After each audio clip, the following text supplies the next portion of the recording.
Fernando Krelin, deputado estadual. No último sábado a gente teve a eleição para a mesa diretora da Assembleia Legislativa do Estado de Santa Catarina, e deu a lógica, o que já se comentava nos bastidores, a eleição de Júlio Garcia como presidente, um dos mais experientes políticos de Santa Catarina e na Assembleia, e a vice-presidência, a primeira vice-presidência para o deputado estadual do MDB, Fernando Krelin, que é o nosso entrevistado aqui, está cedo com a gente aqui no Jornal da Manhã. Deputado, obrigado pela presença e nossos cumprimentos pela posição agora.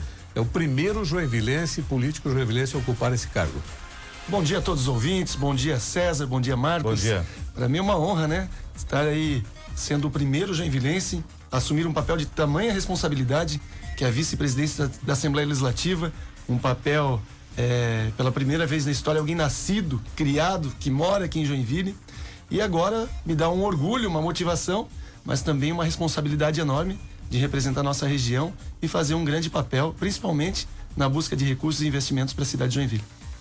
O que é pauta nesse momento, já na largada dos trabalhos, das demandas da nossa região, principalmente para o governo do estado, e que certamente o senhor vai se empenhar, né? Obviamente tendo essa importante representatividade para que de fato a gente seja atendido por aqui, deputado. Bom, Marcos, eu já sou um cara muito acelerado, então antes mesmo de assumir no sábado, na sexta eu marquei com o governador e tive uma conversa com ele. Falei, governador, né, nós temos uma eleição aí amanhã, no sábado, se tudo der certo, devo assumir o papel de vice-presidente e já trago aqui para o senhor alguns pleitos. E os pleitos principais que levei a ele, e conversava no bastidor aqui com o César, Joinville não precisa mais justificar que é a maior cidade do estado, é a terceira economia do sul do país. Joinville, basta a Secretaria de Fazenda abrir um relatório e verificar a arrecadação de Joinville para o estado de Santa Catarina, o que representa isso. Aí eles vão fazer uma avaliação. Joinville precisa desse respeito, desse carinho e dessa retribuição dos valores destinados ao governo do estado. Então nós temos aí a Dona Francisca, o eixo urbano da Dona Francisca. Tem muita gente que está nos ouvindo, deve estar com o carro parado na Dona Francisca, indo ali para o Perini trabalhar nesse momento. Então nós precisamos do trecho urbano da Dona Francisca, a duplicação. O projeto está pronto, tive na semana passada na Secretaria de Infraestrutura, e agora o governador garantiu que dará um start sim para a gente conseguir fazer aquela obra. É um investimento aí de mais de 60 milhões, mas realmente de grande importância para Joinville e para a arrecadação de Santa Catarina. Automaticamente aquilo duplicado, o PIB aumenta, a arrecadação aumenta e o giro econômico é maior. Também nós temos aí essa grande dificuldade da Serra Dona Francisca, né? Um caos, né? É realmente muito perigoso. Alguns anos chamada de Serra da Morte, né? Apelidada de uma forma triste de Serra da Morte. E nós temos aí batemos nessa tecla junto com a bancada do Norte de cobrarmos áreas de escape. Então o governo fez o projeto e 2 vezes a licitação deu deserta. Empresas não se interessaram pela obra. E agora o governo está lançando pela 3ª vez o edital. Além disso, o reforço da segurança pública em Joinville é de extrema importância. Nós precisamos de mais ostensividade, porque a sensação de segurança pública se dá através de ostensividade policial. A gente precisa ver a polícia na rua. O mal intencionado precisa ver que ali tem polícia para não cometer os delitos. Então é isso que a gente tem cobrado, para que nessa chamada de novos policiais, Joinville tenha sim uma representatividade alta e a gente consiga ter mais ostensividade. E também a pauta do nosso tão sonhado e querido ginásio Ivan Rodrigues. Essa é uma pauta importantíssima, que tem obrigado há muito tempo, batalhado muito, e o governo garantiu, o recurso está assegurado, uma emenda que eu já coloquei lá atrás, né? E hoje o governo já garantiu mais de 15 milhões de recurso assegurado, e a gente está nesse trâmite agora do projeto lá na FESPORT.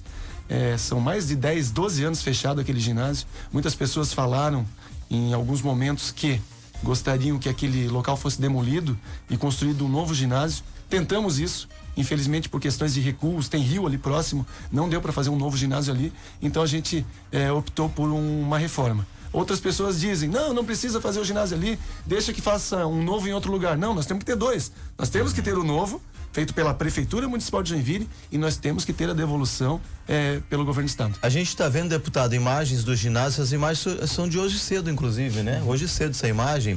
Agora, a pergunta que surge sobre essa pauta do ginásio, deputado, é o seguinte: não ficaria mais caro reformar, ou a gente não poderia colocar tudo abaixo e fazer um novo ali no local? O que a gente pode informar o ouvinte sobre esse detalhe? Então, a gente fez esse estudo, nós fizemos vários estudos, desde quando eu assumi como deputado. O primeiro estudo foi, quem sabe, uma permuta. Fazer uma troca daquele espaço, daquele terreno, com alguma empresa, e essa empresa faz em outro local um ginásio e constrói um prédio ali. Só que não teve viabilidade por causa dos recursos. Então, e hoje, se a gente fizer um novo ginásio ali, não consegue mais fazer. E a reforma a gente consegue. Perfeito. Por isso foi optado pela reforma. Tem questão ambiental ali também. As questões ambientais, os rios ali, tem galerias ali do lado. Então, a reforma seria mais viável. E a devolução de um patrimônio público esportivo, né? Nós nunca podemos pensar em ter menos e sempre mais. Joinville precisa ter um ginásio que tem um estudo lá perto da Univille, e já falei com o prefeito Adriano, estaria à disposição para a gente buscar recursos e auxiliar naquele novo ginásio de Joinville, mas o Ivan Rodrigues precisa ser devolvido, principalmente para o desporto educacional e para o desporto amador aqui da cidade de Joinville. Então Joinville precisa muito desse ginásio, da devolução desse ginásio, e é investimento. Quem sabe a gente fazer um grande centro de contraturno escolar, né? Seria um grande sonho. A gente fala tanto em segurança pública, mas o que a gente faz para evitar que as pessoas vão pro caminho do mal? É isso, é fazer uma ação aí realmente de contraturno e dar atenção para essa criançada que tanto precisa. Deputado Fernando Krelin, rapidamente sobre ainda complexo esportivo, esse que a prefeitura pretende construir lá junto à Univille, terreno já foi adquirido e tudo mais, fala-se num projeto para 5.000 pessoas. Como dirigente esportivo que foi, o senhor acredita que é uma capacidade para Joinville ideal? Nós precisaríamos de um ginásio de 5 a 6 mil pessoas aqui em Joinville, né? É uma capacidade interessante, até porque um ginásio maior que isso, o custo é muito alto, mas eu sou bairrista, nós não podemos perder para Jaraguá do Sul, né? A gente não pode perder para Jaraguá. Jaraguá tem uma areninha de 8.000 lugares, quem sabe Joinville pode ter aí um ginásio até um pouco maior, de 6.000 lugares, 7, 8.000 lugares, porque daqui a alguns anos, a gente tá falando daqui a alguns anos, e próximos 10 anos, daqui a pouco a gente tá batendo na porta aí do governo do estado, talvez não estarei mais na política, não sei, mas batendo na porta do governo do estado, governo municipal, dizendo assim, a gente precisa de um ginásio maior. Então que a gente já tem um planejamento para que a gente tenha um ginásio maior desde já. Deputado, você comentou sobre a questão da sensação de segurança para Joinville e região. Nós temos aqui uma pauta desde o ano passado que chegou no legislativo, executivo, já há uma formação de um comitê, que é a pauta dos moradores em situação de rua. Certamente, né, o senhor, a equipe, assim como nós aqui, os jornalistas da Jovem Pan, de vez em quando estamos marcados lá no Instagram, na rede social do morador, olha o que está acontecendo aqui no Anitta, no Bucarém e tudo mais. Moradores em situação de rua em Joinville, temos imagens sobre isso, inclusive. O senhor acredita que uma ação do governo do estado mais específica aqui em relação à segurança, a gente pode resolver esse problema aí ou não? O que a gente pode comentar sobre isso, deputado? Então, esse é um tema bem delicado, mas precisa ter ação, né? Não pode ter só discurso, porque o discurso aceita tudo, tem que ter ação efetiva. Eu fui até Chapecó, onde teve algumas situações que foram feitas lá em Chapecó, que deram muito certo. Algumas mais enérgicas, mais fortes, mas muitas deram certo. Inclusive, pessoa em situação de rua sendo comissionado da prefeitura. Pessoa que morava na rua, hoje trabalha na prefeitura. Mas aí foi um trabalho de investimento, de recurso, de reabilitação dessas pessoas, ressocialização. Nós temos números aí no mundo que são assustadores, principalmente aqui no Brasil. Em 2013 nós tínhamos 21.000 pessoas em situação de rua no Brasil. Em 2023, em dezembro de 2023, 261.000 pessoas. 10 anos depois. E pasmem, um ano depois, dezembro de 2024, 25% a mais, 327.000 pessoas. Então o número é alarmante. Tem as justificativas pós-pandemia, alguns. Mas, cara, a maior justificativa que eu entendo, no meu ver, é questão psicológica. Tem pessoas doentes na rua, e a gente não pode dizer que não. Problemas psicológicos fortes. E a questão da droga. A droga aumentou demais. E aí a gente fala de segurança pública, a droga aumentou demais. Com isso, essas pessoas usuárias que dormem o dia inteiro nas calçadas que a gente vê, à noite saem para roubar fio. Inclusive agora recebi uma notícia de um comércio que os caras entraram, subiram, roubaram o fio do ar-condicionado, não sei como, no segundo andar, roubaram o fio do ar-condicionado. Então os caras de madrugada fazem isso. Então isso tornou uma sensação de insegurança para a população muito grande. Nós temos que ter posições enérgicas com a Polícia Militar, só que se chegar hoje, abordar uma pessoa em situação de rua, essa pessoa não tem nenhuma passagem, não tem nada, a Polícia Militar não pode prendê-la. Então nós temos que ter tem que ser multidisciplinar isso aí, nós temos que ter uma ação esse comitê foi importante, mas a ação tem que existir com assistência social. Tem que fazer investimento para essas pessoas terem uma clínica de reabilitação e também reinserir no mercado de trabalho através, quem sabe, de geração de benefícios, isenções para algumas empresas que possam absorver essas pessoas nas suas empresas. Mas o empresário só vai absorver se a pessoa estiver ressocializada e não estiver nas drogas. Por isso, o investimento da assistência social é importante para que essas pessoas consigam se recuperar e aí voltar para o mercado de trabalho. Se a gente, fora isso, na Europa, em países de primeiro mundo, Canadá, Finlândia, Japão, Portugal, reduzindo em 80% o número de pessoas em situação de rua, 50%, números altos, porque eles fizeram a primeira moradia. Então, a primeira moradia foi importante. Antes de tudo, eles fizeram moradia. Só que aqui no Brasil, o que adianta? Então tá, agora nós vamos dar um apartamento para cada pessoa que está em situação de rua. No segundo dia, os caras estão vendendo o apartamento ou estão usando droga lá dentro. Então é invertido o negócio. Nós não estamos no primeiro mundo. Então a gente tem que invertir. Primeiro a gente combater essa questão da droga, que é muito importante, e o tratamento psicológico. Tem muitas pessoas que estão doentes aí na rua, e alguns também problemas familiares, né? Acabaram abandonando família, perdendo família, aquela coisa, e ficaram sozinhos na rua. Então, ela é muito ampla. Claro, um discurso mais forte é muito fácil de ser feito. Tem que pegar, tem que bater, tem que tirar da rua. Mas não pode. Tem algumas leis que elas não podem, que tem que ser cumpridas. Por isso a gente tem que pegar exemplos em vários locais. E pela primeira vez até os deputados foram convidados para o comitê. Até então, na instalação do comitê, nós não tínhamos sido convidados, mas agora na próxima reunião estaremos juntos para que a gente faça uma análise em conjunto, tanto o município quanto o estado, todo mundo possa unir força, independente de bandeira partidária, independente de ideologia, né? Porque a ideologia, infelizmente, conta muito nesse momento, discursinho e tal, mas que a gente tenha ações e realmente Joinville diminua. É um problema nacional, não é um problema só de Joinville. Os grandes centros estão tomados. Florianópolis é um absurdo. Então a gente tem que ter ação de assistência social até mais forte do que a questão de segurança pública. Deputado Fernando Grellen, voltando à mobilidade, o senhor comentou sobre a Serra Dona Francisca, sobre o eixo Dona Francisca, área industrial e urbana de Joinville, mas nós temos também problemas no transporte marítimo, da Vigorelli para Vila da Glória. Recentemente a balsa ali da Laranjeiras para Vila da Glória também apresentou problemas, foi interditada, e a questão também da mobilidade, são rodovias federais, mas o que a Assembleia pode fazer também, contribuir em termos de cobrança com as BR-280 e BR-101?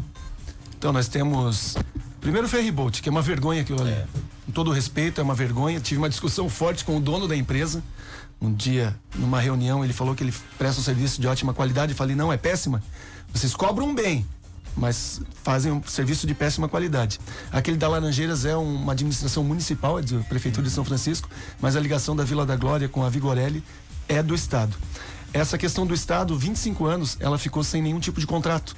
Então a empresa ficou operando porque não teve nenhuma outra empresa, e essa empresa acaba pegando todos os ferryboats da região, né?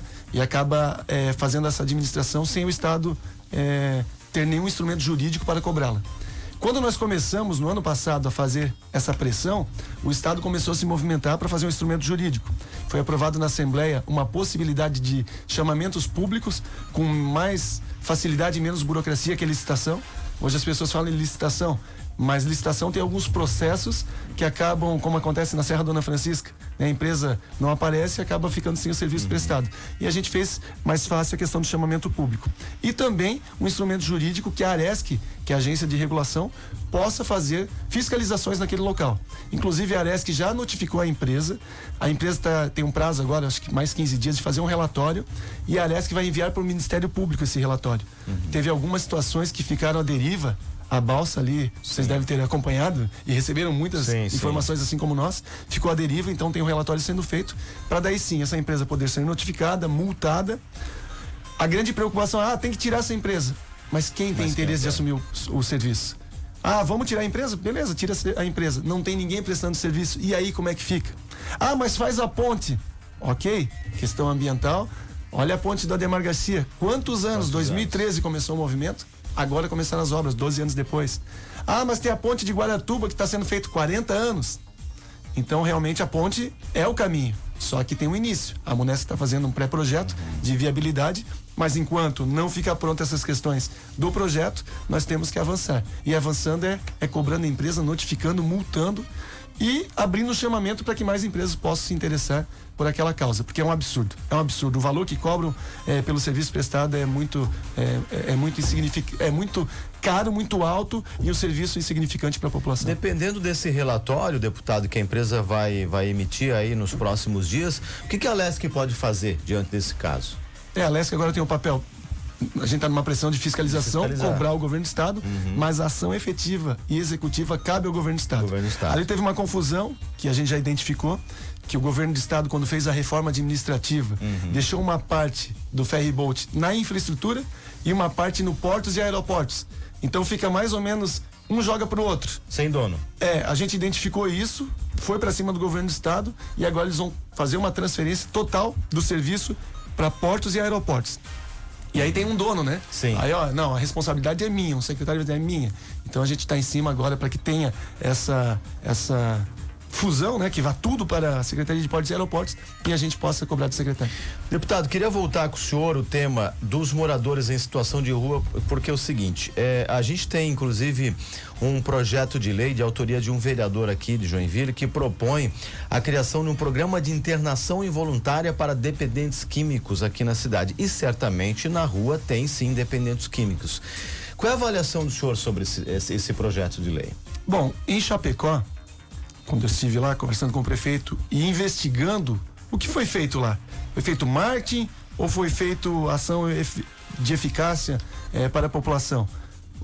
Tem as duas coisas. Teve o marketing, logicamente, mas teve sim uma eficácia, teve um número, uma redução significativa. Foi um investimento de quase 10 milhões de reais, teve internação involuntária, só que essa internação involuntária precisa ser assinada por um médico.